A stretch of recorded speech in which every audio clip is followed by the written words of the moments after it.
Hello students, देखिए ये हमारी अगली वीडियो है और ये क्लास 12th के लिए ही है। यहाँ पे क्लास डाल देता हूँ जिससे बच्चे कंफ्यूज नहीं हो। क्लास 11, ठीक है। अब इसमें देखो, हमने अभी तक जो पढ़ा था उससे आगे अपन चलते हैं।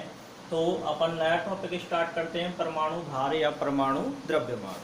देखो, परमाणु भार या परमाणु द्रव्यमान की कई परिभाषाएं हैं होने को तो, लेकिन इसकी जो स्टैंडर्ड परिभाषा है जो सब जगह प्रचलित है वो क्या है कि कार्बन 12 के एक परमाणु का भार जितना होता है उसके 1/12वें भाग को क्या कहते हैं? परमाणु भार। देखो ये लग रहा है इसका सूत्र, कार्बन 12 के परमाणु भार के 1/12वें भाग को क्या कहते हैं? परमाणु भार या परमाणु द्रव्यमान, ठीक है। तो मतलब परमाणु भार क्या है तुम्हारे, कुल मिला के कार्बन 12 के संदर्भ में दी जाती है। ये एक सापेक्षिक राशि है, ठीक है, और इसे कार्बन 12 के संदर्भ में निकाला जाता है। तो ये तो देखो परिभाषा है क्या नहीं? बाकी परिभाषा तो खैर नहीं पूछी जाती है हमसे, तो परमाणु भार ही पूछे जाते हैं असली तो।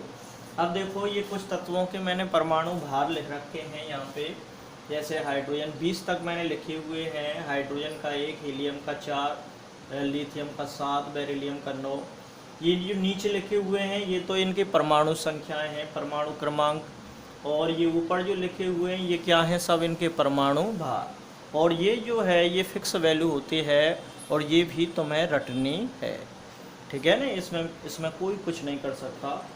जैसे ऑक्सीजन का 16, फ्लोरीन का 19, नियोन का 20, सोडियम का 23, Mg का 24, एल्युमिनियम का 27, सिलिकॉन का 28, फास्फोरस का 31, सल्फर 32, क्लोरीन का 35.5, आर्गन का 40, पोटेशियम का 39, कैल्शियम का 40, ठीक है। दो तत्व ये भी हैं, सोना और चांदी। ये Au गोल्ड है और ये क्या है? सिल्वर। Au का होता है 197 एंड Ag का होता है 108, 108, ठीक है। तो इस तरह से अपन इसको याद कर लेंगे और इनको अपनी कॉपी पे लिख लेना। कम से कम ये तुम्हारे 22 तत्व हैं, इन 22 तत्वों के परमाणु भार तो तुम्हें याद होने चाहिए, ठीक है कि नहीं? क्योंकि इतना तो तुम्हें आना ही चाहिए। इसके बाद नया टॉपिक लेते हैं अपन। देखो अगली हेडिंग है हमारी परमाणु द्रव्यमान इकाई। परमाणु द्रव्यमान इकाई, इसे अपन एटॉमिक मास यूनिट भी कहते हैं इंग्लिश में, और AMU। एटॉमिक मास यूनिट को शॉर्ट में अपन क्या कह देते हैं? AMU। परमाणु द्रव्यमान इकाई AMU जो है वो किसकी इकाई है? तुम्हारे परमाणु द्रव्यमान की, ठीक है। जो अभी हमने परमाणु द्रव्यमान पढ़े थे उनकी इकाई क्या है? AMU, atomic mass unit. जैसे अपन एक AMU की बात करें तो एक AMU होता क्या है कि 1.66 × 10⁻24 ग्राम, ठीक है।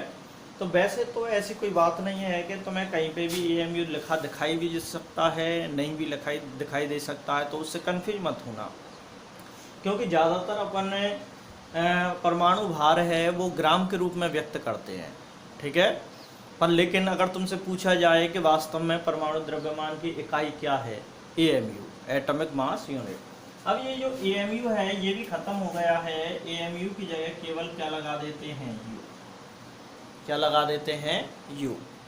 U का मतलब होता है एकीकृत द्रव्यमान, यानी कि यूनिफाइड मास या यूनिफाइड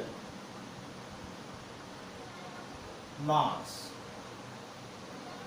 जैसे मैं हाइड्रोजन की बात करूं तो हाइड्रोजन जो है कितना होता है? 1। तो ये एक जो है, एक क्या है? AMU या ओनली U, ठीक है। जैसे हीलियम है, हीलियम का कितना होता है? 2 क्या है ये? AMU या फिर केवल 2U, ऐसे, ठीक है। दूसरी बात ये है कि ग्राम परमाणु भार, ये अगली हेडिंग है। ग्राम परमाणु भार में क्या है कि परमाणु द्रव्यमान को यदि हम ग्राम में व्यक्त करते हैं तो उसको क्या अपन क्या कहते हैं?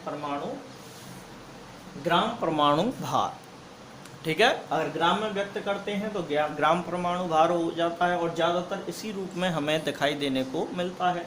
जैसे ऑक्सीजन है, ऑक्सीजन का होता कितना है 16, तो ग्राम के रूप में व्यक्त करेंगे तो 16 ग्राम।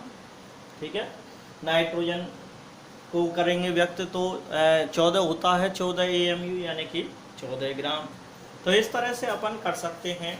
अब तुम ये कहोगे कि साहब इसका कहाँ वो आ रहा है, कहीं पे नहीं आ रहा है इसका। ठीक है, केवल तुम्हें ये एक कन्वर्जन है और इसे केवल तुम्हें याद रखना है।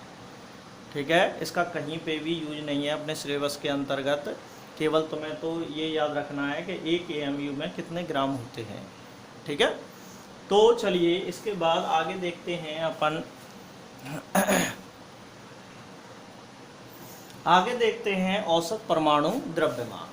देखो औसत परमाणु द्रव्यमान क्या होता है कि जब कोई परमाणु द्रव्यमान औसत के रूप में व्यक्त किया जाता है। कहने का मतलब ये है जैसे कार्बन है और कार्बन के कितने समस्थानिक पाए जाते हैं 3, यानी कि कार्बन 12 और कार्बन 13 और कार्बन 14। कितने समस्थानिक होते हैं 3 समस्थानिक होते हैं। और इन तीनों समस्थानिकों को अपन एक साथ किस रूप में व्यक्त करेंगे, औसत परमाणु द्रव्यमान के रूप में।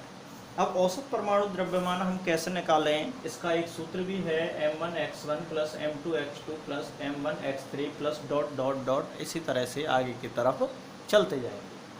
और बटे में क्या है x1 plus x2 plus x3। अब बात आती है कि ये m1 m2 m3 ये तो क्या है मास, ये तो क्या है मास। जैसे कार्बन है, कार्बन का जो मास होगा वो क्या कहलाएगा तुम्हारा m1 और इसका जो मास कहलाएगा m2 और ये क्या देना पड़ेगा m3। और x1 x2 x3 क्या है इनकी परसेंटेज, क्या है इनकी परसेंटेज के ये प्रकृति में कितने परसेंट पाए जा रहे हैं, यानी कि इनकी आपेक्षिक बहुल्यता क्या है। x बराबर क्या है आपेक्षिक बहुल्यता, आपेक्षिक बहुल्यता, आपेक्षिक बहुल्यता है। अगर इसकी आपेक्षिक बहुल्यता है तो x1 और इसकी है तो x2 और इसकी है तो x3। अब तुम ये सोच रहे होंगे कि भाई हमें कैसे पता पड़ेगी, इनको वो क्वेश्चन में लिख के देगा, इनको क्या करेगा वो क्वेश्चन में लिख के देगा। चलिए इस पे आधारित एक न्यूमेरिकल करके दिखाता हूँ मैं तुम्हें। ठीक है, देखिए ये न्यूमेरिकल है तुम्हारे सामने कि कार्बन के 3 समस्थानिक हैं और इनकी आपेक्षिक बहुल्यता ये दे रखी हैं और इनके परमाणु द्रव्यमान भी दे रखे हैं। ये सब क्वेश्चन में ही दे रखा है तुम्हारे लिए। तो यहाँ पे समस्थानिक कार्बन 12 की आपेक्षिक बहुल्यता दे रखी है 98.892 और इसका परमाणु द्रव्यमान कितना हो जाएगा 12। कार्बन 13 यानी कि 1.108 और यानी कि 13.003 और यहाँ पे कार्बन 14 का देखो 2 × 10 की पावर माइनस 10 और यहाँ पे ये कितना हो जाता है तुम्हारा 14.003। तो ये इनकी आपेक्षिक बहुल्यताएं दे रखी हैं और इन आपेक्षिक बहुल्यताओं की सहायता से तुम क्या ज्ञात करो, क्या ज्ञात करना है तुम्हें, इसका औसत परमाणु द्रव्यमान। ठीक है, तो देखो यहाँ पे तुम्हारा ये तो क्या हो जाएगा, देखो ये वाली वैल्यू किसके बराबर हो जाएगी तुम्हारी m1 और ये किसके बराबर हो जाएगी x1 और ये किसके बराबर हो जाएगी m2 और ये किसके बराबर हो जाएगी x2 और ये किसके बराबर हो जाएगी m3 और ये किसके बराबर हो जाएगी x3। ठीक है, तो सारी वैल्यू हमें ज्ञात हो गई। अब हमें केवल क्या लगाना है, फॉर्मूला लगाना है, यानी कि औसत परमाणु द्रव्यमान। तो औसत परमाणु द्रव्यमान जब हम ज्ञात करेंगे तो सूत्र लगाएंगे इसका, यानी कि m1x1 plus m2x2 plus m3x3 और प्लस डॉट डॉट डॉट इसी तरह से। अब यहाँ पे नीचे क्या आएगा x1 plus x2 plus x3 plus dot dot dot. ठीक है, औसत परमाणु द्रव्यमान m1 की वैल्यू रखेंगे यानी कि 12 इंटू और 98.892 प्लस और m2 की वैल्यू रखेंगे 13.003 और इंटू 1.1 0.08 प्लस, और M3 की वैल्यू रखेंगे 14.003 और इंटू 2 गुणा 10 की पावर माइनस, ठीक है, और बटे x1 x2 x3 का योग कर देना है, यानी कि 98.892 और प्लस 1.108 और 2 गुणा 10 की पावर माइनस 2, ठीक है। तो ये वाली बात आ जाती है भाई, ये इस समीकरण में इन वैल्यूओं को पुट कर दिया और इसका जो कैलकुलेशन करना है अब तुम्हें, ठीक है, और गुणा भाग तुम जानते ही हो और कर लोगे आसानी से, काफ़ी टफ कैलकुलेशन है। और जब हमने इसका कैलकुलेट करके दिखा तो इसका जो मान आता है 12.011 AMU, कितना आता है 12.011 AMU। तो इसे सॉल्व कर लेना, ठीक है। इसके बाद आगे देखते हैं, देखो अगला टॉपिक है हमारा आणविक द्रव्यमान या अणुभार। आणविक द्रव्यमान या अणुभार हम किसे कहेंगे कि अणुओं का भार, अणुओं का भार। जब परमाणु भारों का योग कर दिया जाता है तो क्या निकल के आ जाता है, अणुभार। जैसे ये यौगिकों में देखते हैं, जैसे कि अपन H2O है, इस H2O का अणुभार हमें कैलकुलेट करना है तो इसमें तुम्हें पहले ये देखना पड़ेगा कि इसमें परमाणु कौन कौन से हैं। तो मैंने देखा कि इसमें 2 तो हाइड्रोजन हैं और एक क्या है, ऑक्सीजन। यानी कि जब इसका मैं अणुभार कैलकुलेट करूँगा तो अणुभार में 2 तो क्या हैं, H और प्लस, और एक क्या है इसमें, ऑक्सीजन। ये ऑक्सीजन है, 0 नहीं है, ध्यान रखना। अब यहाँ पे एक हाइड्रोजन परमाणु का जो परमाणु भार होता है वो 1 लेके चलते हैं, और ऑक्सीजन का होता है 16, यानी कि 2 एकम 2 और प्लस 16, तो कुल अणुभार कितना आ गया इसका, 18। या तो AMU लिख दो या फिर तुम क्या लिख दो, ग्राम लिख दो, कुछ भी लिख दो। चलो मैं AMU लिख देता हूँ। इस तरह से तुम कर सकते हो कैलकुलेट। तो औसत परमाणु वो आणविक द्रव्यमान या अणुभार क्या होता है, परमाणुओं का भार। चलो एक और सॉल्व करके देखते हैं। जैसे अपन लेते हैं, ये तो पहला एग्जाम्पल था, अब हम दूसरा एग्जाम्पल ले रहे हैं, यानी कि C6H12 और O6। इसका अणुभार कैलकुलेट करके दिखाना है हमें, अणुभार को गणना करनी है। तो इसमें देखो अणुभार काउंट करेंगे तो 6 कार्बन है इसमें, और प्लस 12 क्या है तुम्हारे, हाइड्रोजन है, और प्लस 6 क्या है, ऑक्सीजन। अब एक कार्बन का कितना होता है, 12, और 12 हाइड्रोजन का, एक हाइड्रोजन का कितना होता है, 1, और ऑक्सीजन का होता है 16। तो 6 दूनी 12 और हंस लगी 1, 12 छिंग 72, और कुल मिला के नहीं 12 और 6 छंग 36 और 3 16 छिक्की 96, ठीक है। अब देखो 6 और 4 10, 6 और 4 10, और 9 और 1 10, और 8 18, 180 AMU, 180 AMU या फिर 180 U या फिर 180 ग्राम, ठीक है। तो इस तरह से अपन अणुभार या आणविक द्रव्यमान कैलकुलेट कर सकते हैं। तो कर सकते हो। अब तुम जो कहो कि साहब ये कार्बन का कैसे आया, हाइड्रोजन का कैसे आया, ये तो हमें पता ही नहीं है, इनको मैंने पहले लिखा दिया है, ठीक है। इसी वीडियो में परमाणु भार वाली हेडिंग में सबको लिखा दिया है, तो वहाँ से तुम याद कर सकते हो, ठीक है। जब परमाणु भार याद हो जाएंगे तो अणु भार आसानी से कैलकुलेट कर लोगे, ठीक है। तो कोई दिक्कत नहीं आएगी, तुम्हें बड़ी आसानी से कर लोगे। चलिए इसके बाद और देखते हैं, अगला है सूत्र द्रव्यमान, ठीक है। सूत्र द्रव्यमान और आणविक द्रव्यमान में कोई डिफरेंस नहीं है, दोनों एक ही हैं। बस ये है कि अलग अलग यौगिकों में निकाले जाते हैं। जैसे अणुभार है तो उससे संयोजक यौगिकों में निकाला जाता है, और सूत्र द्रव्यमान है वो आयनिक यौगिकों में निकाला जाता है।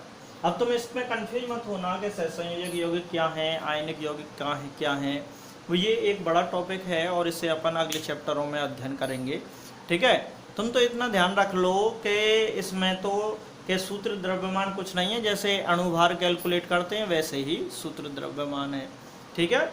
बस ये है कि ये आयनिक क्रिस्टलों में निकाला जाता है। अब देखो मतलब आयनिक क्रिस्टलों का यदि हम अणुभार निकाल रहे हैं तो उसको अपन क्या कहेंगे, सूत्र द्रव्यमान। अब जैसे मान के चलो NaCl ले लिया मैंने, NaCl, ठीक है। और तुम्हें पता है अभी मैंने बताया था कि किस तरह से अणुभार की गणना की जाती है, तो ऐसे ही कर दो, ऐसे ही कर दो। तो सोडियम का एक तो इसमें क्या है भैया, सोडियम है, और एक ही क्या है इसमें, क्लोरीन। तो एक सोडियम का यानी कि 23 और यहाँ पे एक क्लोरीन का यानी कि 35.5। तो यहाँ पे 23 + 35.5 हो जाएगा कि नहीं। तो इसको यानी कि 0.5 और 5 और 3 8 और 3 और 2 5 58.5 आ जाएगा। ये क्या आ जाएगा, 58.5 आ जाएगा ये। तो इस तरह से हम सूत्र द्रव्यमान की परिकलन कर सकते हैं। तो सूत्र द्रव्यमान और अणुभार में कोई डिफरेंस नहीं है, जैसे अपन निकालते आ रहे हैं उसी तरह से ही निकालना है, केवल नाम अलग अलग हैं, बाकी गणना तो दोनों की सेम होती है, ठीक है। तो तुम कर लोगे, कोई दिक्कत नहीं है। तो आज के लिए आज मैंने बहुत सारे तुम्हारे द्रव्यमानों को काउंट करना सिखाया कि किस तरह से तुम्हें काउंट करने हैं द्रव्यमानों को, तो कर सकते हो। इसके बाद हम इम्पोर्टेंट टॉपिक लेंगे और वो इम्पोर्टेंट टॉपिक है मोल कंसेप्ट, ठीक है। तो मोल कंसेप्ट को अपन करेंगे इसके बाद। तो चलिए आज के लिए इतना ही काफ़ी है। Okay bye.